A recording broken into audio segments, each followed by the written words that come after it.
Wanawake wengi sana tunasumbuliwa na tabia ya kuwaamini watu kupindukia. Tena tunawaamini watu kwa haraka sana. Yaani wewe mwanamke unaweza ukakutana na mtu humfahamu vizuri, hujakaa naye kwa muda ukamfahamu, hujamsoma ipasavyo, unamwamini. Na hii imekuwa ikizaa usaliti kutoka kwa wapenzi, kwa marafiki, mpaka kwa ndugu. Sijui kama unanielewa. Tumekuwa tukisalitiwa kwa sababu ni watu ambao tunawaamini sana watu, tena haraka sana. Kwa nini nyinyi wanawake huwa mnaona wanaume ni wabinafsi? Sisi wanawake huwa tunaona wanaume ni wabinafsi kwa sababu wanaume wako na trust issue. Sijui kama unanielewa. Yaani in nature mwanaume huwa haamini kitu haraka hivyo. Yaani mwanaume mpaka afanye utafiti, mpaka achunguze, mpaka ajiridhishe ndio aamini. Mwanaume sio mtu mrahisi kama sisi wanawake unamwamini mtu haraka. Sijui kama unanielewa. Na ndio maana wanawake wengi huwa mnashangaa. Kwa nini wanaume huwa hawasemi vipato vyao kwa wake zao? Ni kwa sababu wako na trust issue. Ndiyo, wewe unaweza ukawa unamuonyesha umenyoka na nini, lakini mwanaume huwa ana kipimo chake. Kila mwanaume ana kipimo chake ambacho anampima mtu kisha amue kuwekeza uaminifu. Mwanaume hawekezi uaminifu kwa mtu kiholela kama wewe mwanamke. Sijui kama unanielewa. Ndio maana wewe mwanamke unaweza kuwa unaishi na mume wako maisha yanaenda vizuri kabisa. Lakini kuna rafiki akajitokeza, akaanza kukupa picha tofauti kuhusu maisha yako ya ndoa na ukaanza kumuamini. Ndio maana sisi wanawake hata manabii feki wanatutumia sana sisi kwa sababu sisi tuko na sisi tuko na tabia ya kuwaamini watu haraka. Ndio maana makanisa mengi ya uongo yanafurika wanawake kwa sababu sisi tunadanganyika haraka sana kuliko wanaume.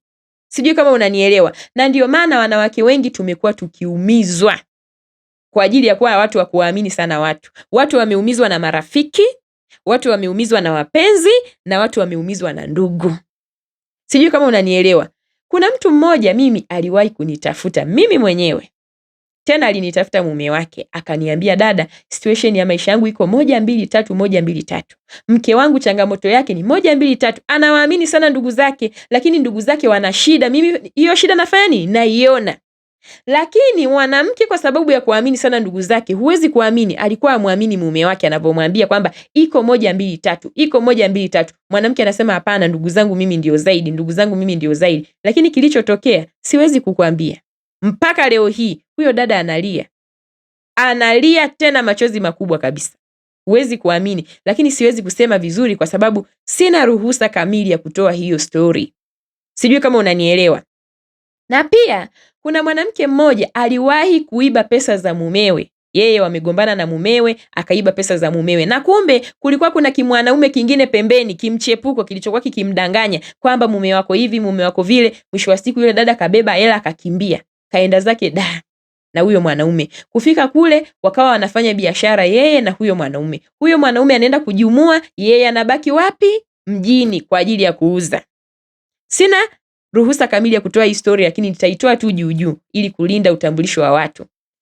Mwanaume anaenda kujumua hivyo vitu, mwanamke kazi yake ni kuuza. Mwisho wa siku mwanaume alivyochukua pesa nyingi akajifanya anaenda kujumua, alitokomea kusikojulikana. Kwa sababu gani? Tunaamini watu kupindukia. Mtu amemwacha tu mume wake aliyenyoka vizuri kabisa, kaamua kuchukua pesa za mumewe, ametoroka na kimwanaume kingine akina hata maana, kimeenda kumtelekeza katikati pale na hela zote ameondoka nazo. Katokomea kazima na simu, amepotea mazima. Wanaume wako na trust issue. Wanawake tunatakiwa kujifunza sana. Wanaume sio wabinafsi, lakini wanaume huwa wanapenda wakae na mtu, wafanye uchunguzi wa kina, wajiaminishe kwamba sasa hivi naweza kuwa free. Mimi nikwambie tu ukweli. Wanaume huwa inafika kipindi wanakuaga wawazi kwa wake zao kwenye kila kitu unachokifahamu wewe, lakini sio leo wala kesho. Sijui kama unanielewa. Wewe umeolewa, ndoa yako ina miaka 5, ina miaka 7, ina miaka 10. Unataka ujue kila kitu cha mwanaume? No. Wanaume sio warahisi hivyo. Sio rahisi hivyo. Yaani wanaume huaga wanajua kabisa hivi ninavyovifanya ni kwa sababu nawekeza katika familia yangu, katika mimi, mke wangu na watoto wetu. Sasa huwa wanaogopa ile tabia ya wanawake kuja kuanza kubadilika mbele. Vile vitu ambavyo yeye amewekeza kwa ajili ya familia, mwisho wa siku vinabadilika. Unakuta mke anaanza kung'ang'ania, mke anataka viuzwe, mke anafanya nini? Mwisho wa siku wanaume ndio maana wanakuwa na hizi trust issue. anataka kujiwekea ulinzi kwa namna kubwa, kwa sababu yeye anajua mwisho wa siku hata kama akiandika yeye, unafikiri huwa wanang'ang'ania? Si ndio maana mnaenda hata mahakamani huko, wengine wanawagawia, hawana shida, na wengine wanawaachia kila kitu. Sijui kama unanielewa, kwa sababu wao huwa wanataka wafanye kitu ambacho wanajua kabisa kesho akitawapa majuto. Yaani anataka akae kabisa akusome sana kwa muda mpaka ajihakikishie kwamba sasa huyu mwanamke tunatembea safari moja. Wanaume wanaelewa, akili za sisi wanawake hazielewekagi. Akili za sisi wanawake hazitabirikagi. Hilo wanafahamu. Na ndio maana huwa wana zile asset za familia wanapenda kuzishikilia wao, kwa sababu wanajua sisi wanawake tunayumbishwaga ovyo ovyo. Kuna mtu mmoja, yeye alifiwa na mume wake. Sijui kama unanielewa. Mume wake alimwachia mali nyingi sana, alimwachia viwanja, kamwachia nyumba, kamwachia magari, kamwachia mpaka maroli humo barabarani yanayotembea. Alikuwa ana pesa nyingi sana. Akapata mwanaume. Huwezi kuamini, huyo mwanaume alimwamini sana. Sana, yani zaidi ya sana. Kila kitu yule mwanaume alikuwa anakijua. Mwisho wa siku unajua lini kilitokea? Siwezi kukuambia. Lakini ndio hivyo, matatizo kwenye familia nyingi yako hivyo. Sisi wanawake tunaamini watu haraka sana. Na ndio maana sasa hivi unaona watu wanasimama wanasema wanaume ni matapeli. No, sisi wenyewe tuna matatizo wenyewe kabisa. Wewe unaamua tu kumkuta mtu, mna miezi mitatu, mna mwaka, mna miaka miwili, unaanza kufunguka kwake kwenye kila kitu. Mtu ambaye sio mume wako. At least yawe ni mume wako, utasema ni mume wangu, sasa sikujua kama atanifanyia haya. Mwisho wa siku ni mtu tu, mmekutana huko barabarani, mkaanzisha mahusiano, kwao ukufahamu, kwenu akufahamu, unaanza kumwamini 100%.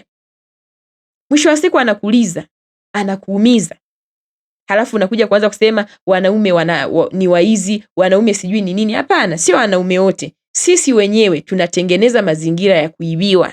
Mtu alikuja kwako kwa sababu anataka tu kupita ende zake, anaanza kuona unamtamanisha. Mimi nina hiki, mimi nina kile, mimi kilikwenda hivi, mimi kikarudi hivi. Wewe unahisi huyo mwanaume anakuona una akili sana na ataweka malengo ya kukuoa. Mwisho wa siku huyo mwanaume anageuka mwizi, anakuibia, anaingia mitini.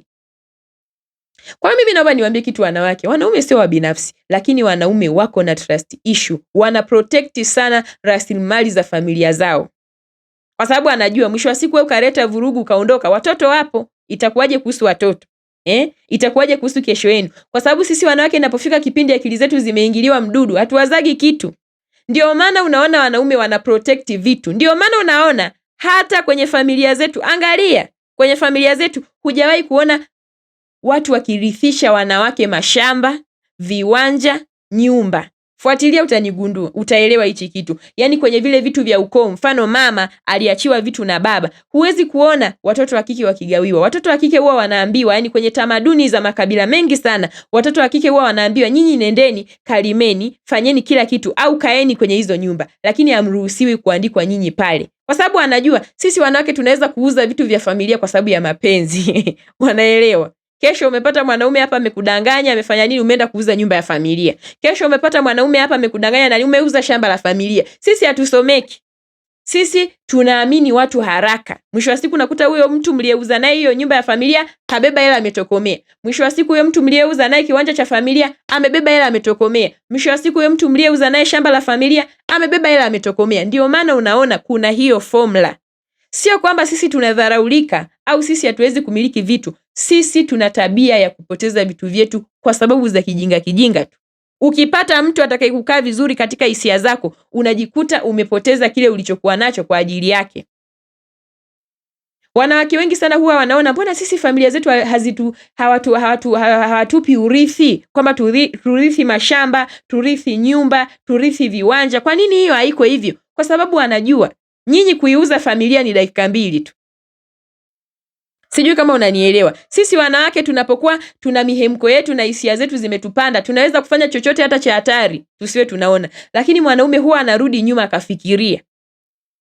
Yaani hivi vitu vyangu huyu mtu ananiambia hivi na hivi. Ndio maana 1% kubwa wanawake mpaka wawini wanaume wauze asset za familia. Mara nyingi sana labda wawaroge. Akili za wanaume huwa hazifanyi kazi za kipuuzi za kuamini watu kijinga hivi. Sijui kama unanielewa. Kwa sisi wanawake tuko na tabia ya kuamini watu kupindukia. Mtu unakuwa na marafiki, unawaamini kwenye maisha yako, mambo anayokuja kukufanyia hata wewe unajisikia maumivu maisha yako yote. Mimi alishawahi kunikuta. Nilishakuwa na tabia ya kuamini watu kupindukia. Wale watu waliniumiza, hawakufanya mzaha. walihakikisha wanaitumia hiyo nafasi vizuri, na nililia na nilichelewa sana kuhili mambo niliyofanyiwa na marafiki. Na mwanaume wangu alikuwa ananiambia, mke wangu, hapa umesalitiwa, jitahidi sana, hebu acha hao marafiki. Niliwahi kurudia tena kosa lile lile, nikaumizwa tena. Nyinyi acheni, sisi wanawake tuna shida kwenye kutrust watu haraka. Mtu unamwamini mtu pap, mimi nilifikiri ni mimi tu. No, ni sisi wanawake wote tuko hivi, tunaaminigi watu haraka. Ndio maana mwanamke anaweza kukutana na mtu siku moja tu, kama ni wa kike sawa, ni wa kike, wakapiga story nyingi ambazo wanaume huwa hawafanyi hivyo. Wanaume akikutana hapa ni kishikaji, wanaongea mambo ya nje, washikaji nini, wanaachana hapo. Lakini sisi wanawake tunaweza tukakutana siku moja, watu wakajua kabisa maisha yetu nini kinaendelea, waume zetu ni watu wa namna gani, ndoa zetu ziko namna gani. Sisi tunaongea kila kitu unachokijua wewe. Watu mpaka waume zao wanawachambua na marafiki. Na ndio maana unaonaga sisi wanawake, hata ikitokea tulikuwa na urafiki, ule urafiki ukaisha, tunadhalilika mno. Kwa sababu hao watu tuliokaa nao tulishawapa siri nyingi sana za maisha yetu. Kwa hiyo wanazitumia kama silaha za kutuataki sisi wenyewe. Tunaishia kudhalilika. Ndio maana chumbani kwako kuko hivi, ndio maana iko hivi kwenye maisha yako, ndio maana kilienda vile, vyote ulikuwa unaviongea wakati unamwamini huyo mtu. Na ulifikiri kweli atakaa navyo siri, lakini wanawake hatunaga siri, matokeo yake kitu hicho kimetoka. Sijui kama unanielewa. Sisi tuna shida ya kuamini watu kupindukia. Mtu umeolewa, una mume wako, mama yako anaanza kukupa ushauri, unamwamini 100% kwa sababu ni mama yako. Unakuja kushtuka amekuvunjia ndoa yako, ndio unashtuka kwamba kumbe mama alikuwa ananidanganya, mama alikuwa ananipeleka korongoni. Hushtuki. Mtu unaishi kwenye ndoa yako vizuri, unaishi na mume wako vizuri, kanajitokeza kama mwanaume kengine huko, kanaanza kukulaghai, kanaanza kujifanya kenyendo kama mwanaume bora, mwisho wa siku kana kudondosha kwenye usaliti ule unazaa majuto. Mwisho wa siku mume wako anajua na kuacha, unaanza kuteseka ukiwa peke yako. Trust, unaamini sana watu. Umemkuta tu huko mtu anaanza kujionyesha yeye ni mkamilifu kuliko mume wako, huyu hapa na hisia zako shazama, umedondokea pale. Mtu anaenda na wewe anakutumia siku 2-3, mume wako amejua na yeye hana kwa kukupeleka, maisha yako yanaharibika. Kuamini watu tu ndo kunaleta haya yote. Kwa hiyo wanawake, tusijifananishe na wanaume na tusitake kuwapa ubaya wanaume. Wanaume wanaelewa ni nini wanachokifanya. Hata mimi sasa hivi naelewaga kwa nini mwanaume anakuwa ni mtu mzito sana kushare vitu vyake na mwanamke. Kwa nini hapendi kila kitu mwanamke ajue? Kwa sababu sisi wanawake hatusomekagi. Nikupe story moja. Kuna kaka mmoja alikuwa anafanya biashara. Hizi biashara za kifedha hizi. Anafanya hizo biashara na alikuwa anachukua na pesa za watu, anachanganya kwenye pesa zake, anafanya biashara. Lakini alipata changamoto moja. Kuna watu wakamtapeli zile pesa alizonazo, na kwa bahati mbaya wakawa wametapeli mpaka pesa za watu. Alikuwa ameazima pesa za watu, wakatapeli zile pesa. Sijui kama unanielewa. Yeye mke wake anajua kwamba ana maeneo huku, ana mashamba huku, ana nini kule, anajua.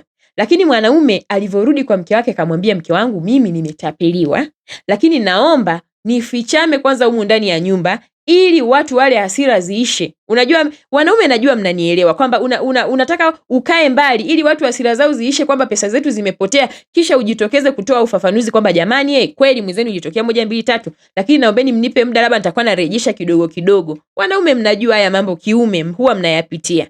Sasa kamwambia mke wake vile kwamba mke wangu hivi na hivi, amemuelekeza mazingira mazima, na mke ikaonekana amemuelewa. Wale watu wakawa wanaenda kila siku pale nyumbani kwake, wanamtafuta jamaa. Kila siku wanamtafuta jamaa. Na mke anasema hayupo. Ukumbuke mume ameshapoteza pesa.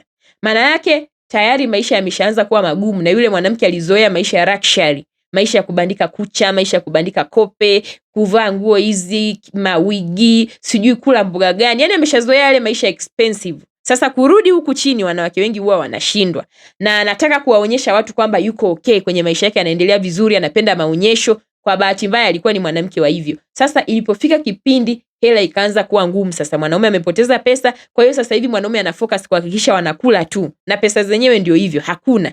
Anafanya labda anauza kieneo chake huko nyumbani, wanamtumia pesa, anaendelea kula, amejificha ndani ili wale watu hasira zitakapoisha ndio atoke kujielezea. Lakini mmoja kati ya wale wadeni waliokuwa namdai yule mwanaume wakazunguka. kwenda kumtongoza yule mwanamke. Yule mwanamke sijui alitongozwa kwa muda gani, mimi siwezi kuelewa, lakini ikafika siku inaonekana kutokana na aina ya maisha aliyozoea kuyaishi, akajikuta ameingia kwenye mahusiano na yule mtu.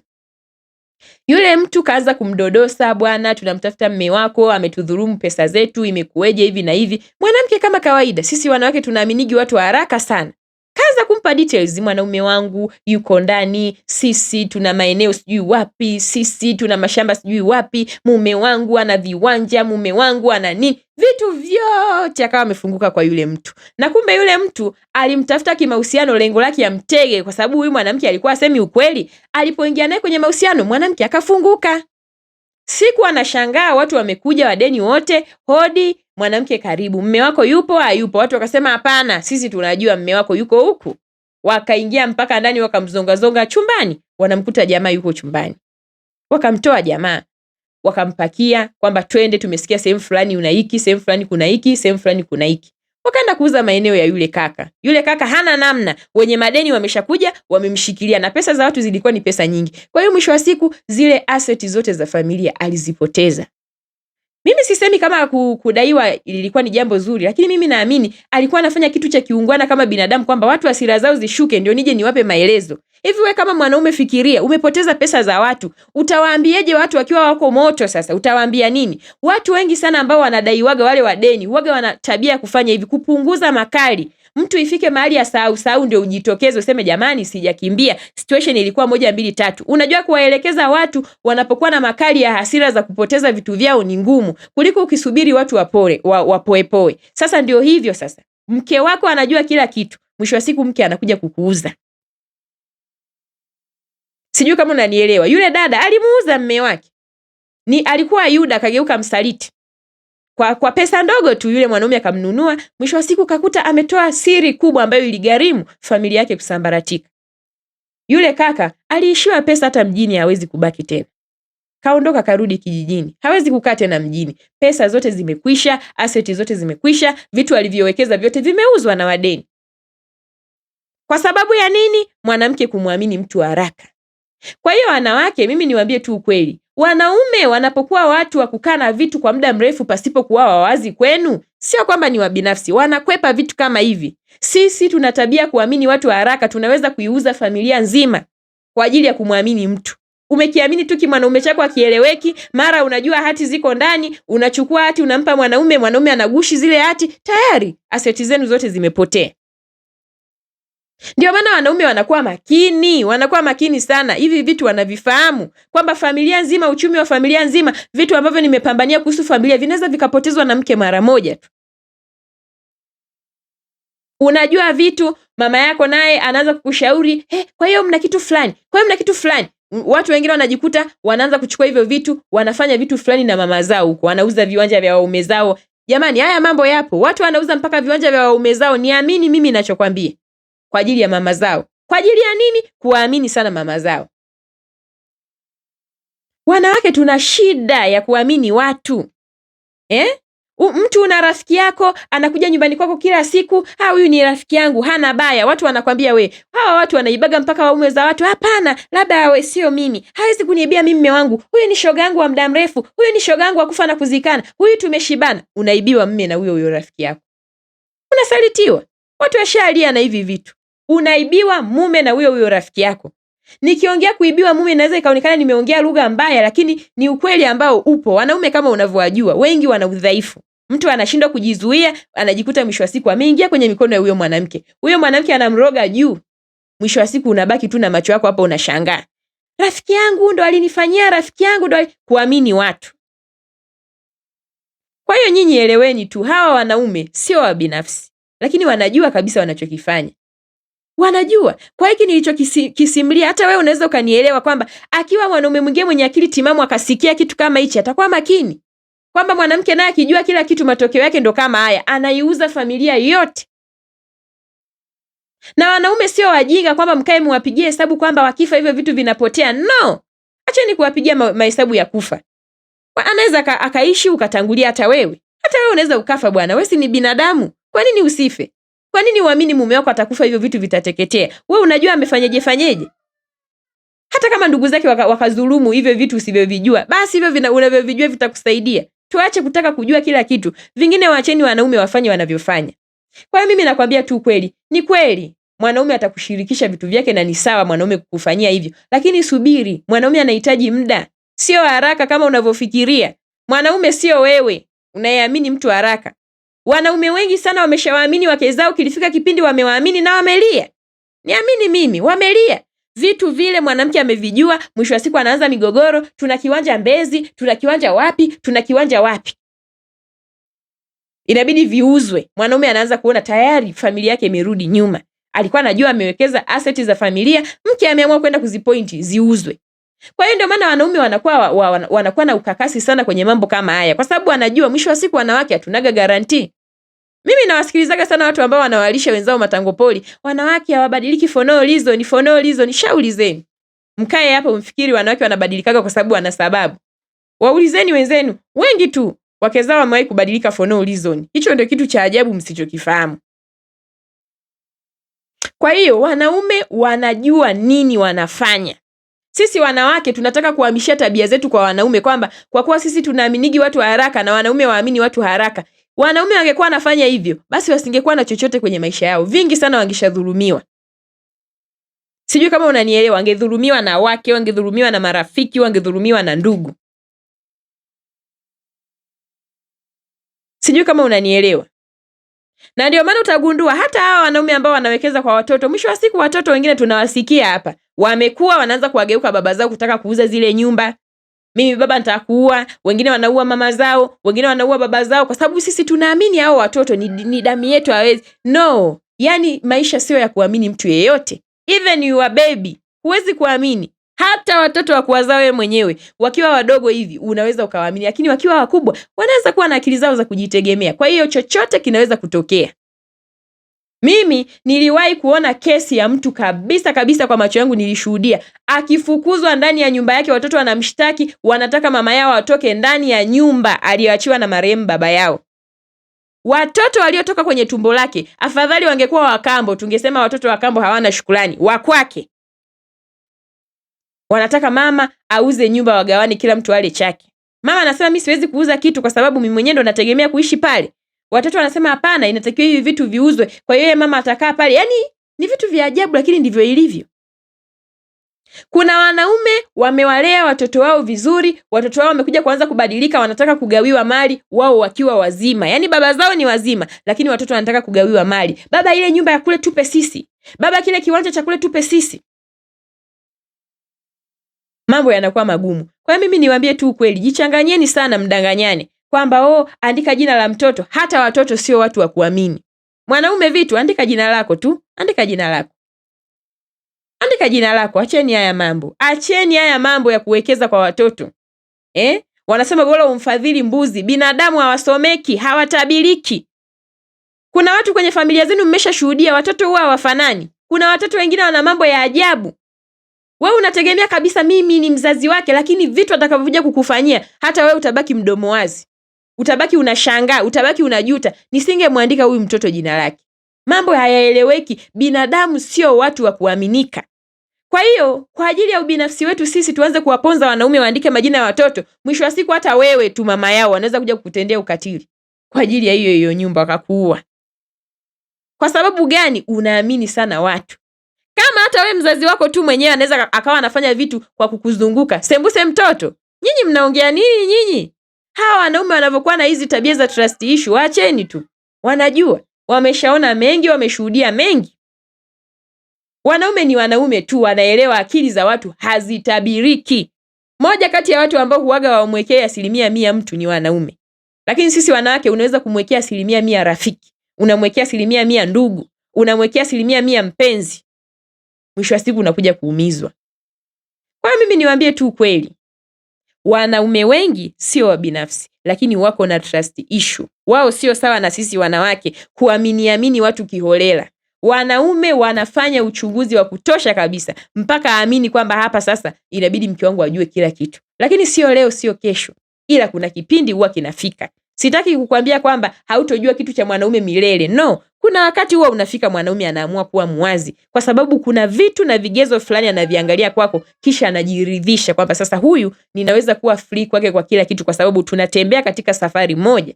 Wanaume wengi wameshuhudia watu wanageukana, wake wanaanza kuwageuka waume zao. Wamefika mbali, wana vitu vingi, tayari inabidi hivyo vitu viuzwe kwa ajili ya mke. Mimi niwaambie, endeleeni kuita wanaume wa binafsi mpaka siku mtakapokuja kujua kwamba sio wa binafsi, ila ni nyinyi tu na kuamini kwenu watu wa haraka ndio kunawafanya muone wanaume ni wa binafsi, lakini wanaume ni watu wanaojua nini wanafanya. Hizo tabia zenu za kuamini watu wa haraka na kuona watu hawawezi kubadilika zinasababisha msalitiwe na marafiki, msalitiwe na ndugu, msalitiwe na wapenzi na kila kitu. Afadhali hata hao wanaume mkishaolewa nao hamuamini, lakini wapenzi huwa mnawaamini nao. Mwanaume unakutana naye huko umfahamu, unamwamini kuliko mwanaume wako naye lala naye ndani. Unamwamini mama yako kuliko hata mume wako, kwa sababu unasema mume ni wakuja tu. Tusidanganyane jamani, mtu yeyote anaweza kuwa kitu chochote katika muda wowote. Kwa hiyo hakuna cha ndugu, hakuna sijui cha rafiki, hakuna sijui cha mpenzi. Yeyote yule anaweza kubadilika. Kwa hiyo wewe kaa hapo, mume wako anapokuambia naiona changamoto, useme huyu mtu sijui nini, anataka kujifanya yeye ndo amana, mimi na ndugu zangu. Utalia, na siku unavolia utanikumbuka.